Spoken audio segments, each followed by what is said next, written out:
ముందుగా కడాయిలో 3 గరిటెలు ఆయిల్ వేసుకొని ఆయిల్ హీట్ ఎక్కిన తర్వాత అందులో ఉల్లిపాయ పేస్ట్ వేసుకొని బాగా ఫ్రై చేసుకోవాలి. ఉల్లిపాయ పేస్ట్ బాగా ఫ్రై అయిన తర్వాత ఇప్పుడు ఇందులో అల్లం వెల్లుల్లి పేస్ట్ వేసుకొని బాగా ఫ్రై చేసుకోవాలి.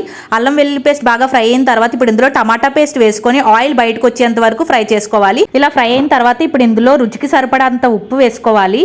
తర్వాత 2 స్పూన్లు పసుపు, 2 స్పూన్ల కారం, 1 స్పూన్ జీలకర్ర పొడి, 1 స్పూన్ ధనియాల పొడి, అలాగే కొద్దిగా గరం మసాలా వేసుకొని బాగా ఫ్రై చేసుకోవాలి.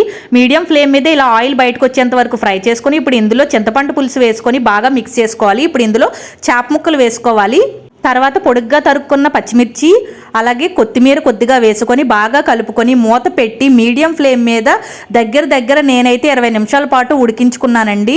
ఇలా ఉడికించుకుంటే చేపల పులుసు చాలా టేస్టీగా ఉంటుంది. ఉప్పు మసాలాలు అన్నీ కూడా ముక్కకు పడతాయి అన్నమాట.